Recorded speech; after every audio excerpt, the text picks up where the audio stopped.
What on earth is going on? Mom passed away from an illness, didn't she? The diagnosis was clear. Yes, she did. There's no doubt Mom was sick. Then why are the police here? My name is Catherine. I'm a 36-year-old housewife primarily focused on homemaking and childcare. I also work a part-time job 3 days a week. My husband Albert is a school teacher. He's strict with our children's discipline, but he's a wonderful dad who cherishes our family. We have 2 kids, a 5-year-old daughter and a 3-year-old son. They're at ages that require a lot of attention, so every day is hectic. But I have a strong ally in this journey of parenting. My mother-in-law, she lives nearby and is always there for us. She actively helps with the kids, which is a huge relief. I rarely visit my parents since they live far away, so I rely heavily on my mother-in-law. She always welcomes me with a warm smile, and I adore her for that. However, a change came into our harmonious relationship. My father-in-law's retirement at 65, he retired from his job. He had always been dedicated to his work, and now he seemed lost without it, staying at home all the time. To be honest, I didn't know him well. Unlike my mother-in-law, I rarely saw him, and when I did, he was always quiet, mostly reading the newspaper. But after his retirement, I was taken aback by how controlling he became, always keeping an eye on my mother-in-law. It might sound harsh to say he was watching her, but that's how it appeared to me. He would criticize the way she washed dishes or folded laundry. I couldn't help but think, if you have so many opinions, why don't you do it yourself? He was always hovering around her, constantly giving unsolicited advice. At first, she would argue back, but over time, she just seemed to give up and stay silent. She even stopped her morning walks because he would insist on joining. He would watch her every move, even when she was gardening. I could see her spirit fading away. I tried inviting her out for shopping or lunch to cheer her up, but he would always tag along. It wasn't fun anymore. I missed the carefree chats I used to have with her. Now, our conversations were either interrupted by him or cut short because he would want to leave early. Gradually, I found myself avoiding visits to their home. I discussed this with Albert multiple times. He would occasionally check on them, but he couldn't get his dad to stop this overbearing behavior. Albert often said, "I'm thinking of getting them divorced. It's too hard on Mom." But Albert's 2 sisters strongly opposed the idea. They had moved away and weren't aware of the current situation. We spent our days worrying about what's going on. One day, after a long time, I visited them. "Is everything okay, Mom? You look pale." I noticed she looked unwell and was sweating. "My back has been hurting since morning." "We should go to the hospital. Where's your health insurance card?" "It's not necessary. I think it's getting better. She will just rest a bit." "But she doesn't look well and also seems to be in a lot of pain."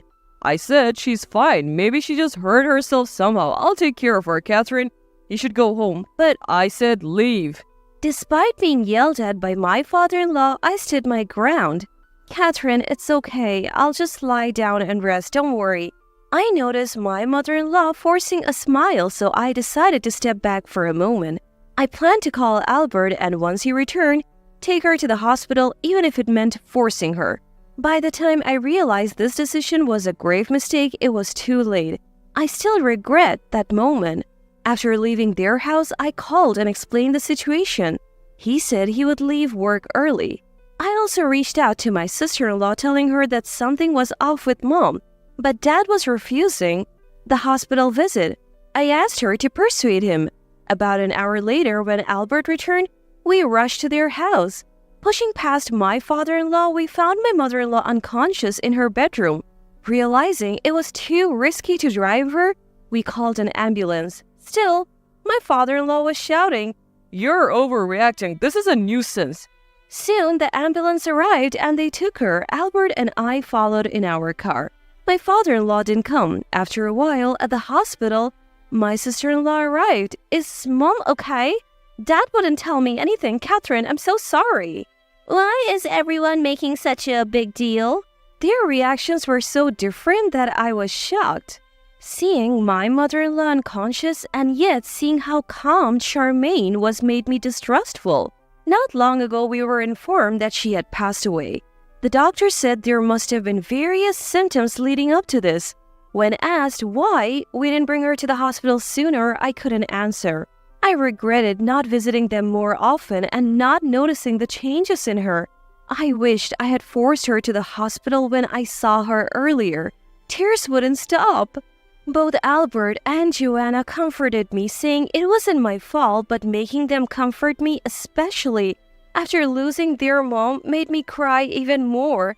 After that, even though we were grieving, we were swamped with tasks, preparing for the wake and funeral, contacting relatives. Maybe these tasks should have been for her natural child, but I wanted to be involved as much as possible because I loved her. With the whirlwind of tasks and deep sorrow, my memories of that time are blurry. I remember clearly only after the funeral. Albert and I, along with Charmaine's and Joanna's families, gathered at their house. Albert and I were cleaning up her room, as usual, or maybe even more so now. My father-in-law did nothing. He continued living as if nothing had happened. Sometimes he would ask for help with chores, but Albert always declined. From the living room, we could hear the children playing. Everyone was either cleaning or relaxing. As I sorted through her clothes, slowly coming back to reality, I found myself keeping more items than discarding. When I opened a drawer with small items like handkerchiefs, I noticed a false bottom. Out of curiosity, I checked and found a diary. It seemed well written. Feeling guilty, I skimmed through it and found something shocking.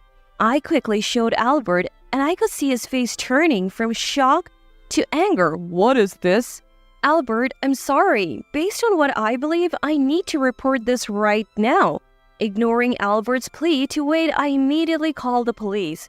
If what was written in my mother-in-law's diary was true, she was abandoned by him. About 30 minutes later, the doorbell rang, while the unsuspecting family was resting. When I opened the door, several police officers entered and I handed one of them the diary. After skimming through it, the officer nodded and proceeded further into the house. What's going on? Hey, stop it! Both my father-in-law and Charmaine were surrounded by the officers. Joanna and her husband looked on in shock while Albert and I moved the children to another room. What happened? We would like to discuss the circumstances of your wife's passing. You're Charmaine, correct? What's this about? Mom died of an illness and we had the diagnosis. Well, it's true, Mom was definitely sick. Why are the police here then? She was sick, but if she had gone to the hospital, she wouldn't have lost her life. Joanna and her husband couldn't hide their shock at these words. Mother-in-law left a diary. She wrote about how her body hurt, but she couldn't even afford to go to the hospital. On other days, she mentioned how Charmaine wished she would just disappear. Mother-in-law had documented the daily verbal abuse from father-in-law in her diary. Not only from father-in-law, but she also wrote about how Charmaine would call her almost daily begging for money. And when she refused, Charmaine would lash out with harsh words. It's also written here that you guys, knowing mother-in-law was a wealthy heiress, prevented her from going to the hospital to get her inheritance. Mother-in-law had every right to live. She didn't need to die. I couldn't hold back my tears as I spoke. Father-in-law looked pale while Charmaine seemed indifferent. Well, what could I do? My husband earns a meager salary and I need money for socializing with my mom friends for my child's kindergarten. Just the other day they were flaunting their new designer bags. If I don't have the same, they will exclude me. Dad used to give me an allowance, but since he retired, he said he's broke.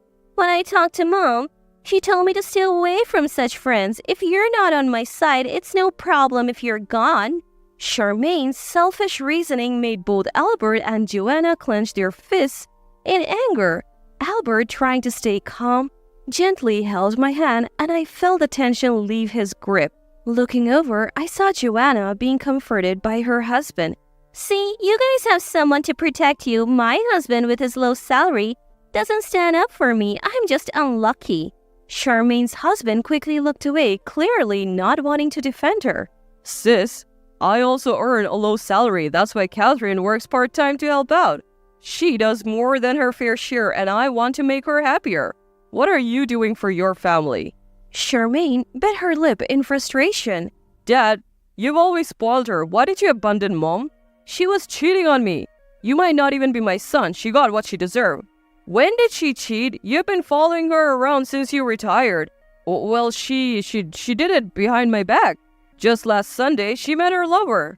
Were you not with Mom last Sunday? You're always with her. How long were you apart? I followed her everywhere, even when she said she was going shopping. Father-in-law seemed more panicked the more he thought about it. We were never apart. I was always watching her. Then, who told you about Mom's affair? It was Charmaine. All eyes turned to Charmaine. You lied? Well, it's funny. I told Dad that Mom was cheating and he quit his job to stalk her. I can't believe. What have I done? Father-in-law's face turned pale and he collapsed. I've always doubted her. I've said terrible things. She told me she felt sick last week and wanted to go to the hospital, but I didn't give her money. I believed Charmaine when she said Mom was faking it to meet her boyfriend. With a weak voice, father-in-law broke down in tears. I promised to make her as happy as our son when we got married. What have I done? A police officer pulled a sobbing father-in-law to his feet. No matter how much you regret or cry, your wife won't come back. We'll continue this at the station. The police took away the still crying father-in-law and the sulking Charmaine. Later, when Albert and I visited the police station for questioning, we learned that Charmaine was in deep financial trouble. As she had said herself, she became stubborn, trying to assert dominance among her close mom friends. Originally a high-maintenance woman, she married a man from an average family. Despite her husband and in-laws' objections, she insisted on sending her child to a kindergarten frequented by the wealthy. Once she joined the flashiest group there, she began to indulge in luxury lunches and brands to fit in, eventually accumulating debt. Unable to confess to her husband, she turned to her father as usual, but he had quit his job and couldn't lend her money. Her mother never took her seriously from the start. Turns out, her mother-in-law came from significant wealth. While sorting out her belongings, they found bank statements under mother-in-law's name with amounts they had never seen before. She had hoped to rely on her wealthy mother, but after being coldly turned down, she wished she could just inherit the money. She began feeding lies to her father-in-law, causing him to stress out mother-in-law. Mother-in-law's health deteriorated faster than expected, which pleased her. She kept telling father-in-law it was just a minor illness and not to take her to the hospital. Because of her selfishness, mother-in-law tragically lost her life. In mother-in-law's diary, there were messages written to Charmaine. It read, "Don't be swayed by others, understand what truly matters, and I hope you realize what's essential and live a happy life." Things she couldn't see to her face. Showing her, this didn't change Charmaine's heart. She ended up in police custody for a while. Father-in-law consumed by grief is likely to be given probation, but he will still have a criminal record. Even though they can't meet anymore, I hope he reflects on his actions. In the end, Charmaine and her husband decide to divorce, with the father getting custody of the child. She never thought it would come to this. Only when her child was taken away did Charmaine break down in tears. She probably realized the gravity of her actions only after losing what mattered most. She's said to cry every day, wanting to see her child. Albert and Joanna were devastated as their family fell apart, especially with both the father and Charmaine having criminal records. Was the diary written by mother-in-law to someday reveal the truth to someone? Or was she planning to serve father-in-law divorce papers and claim compensation?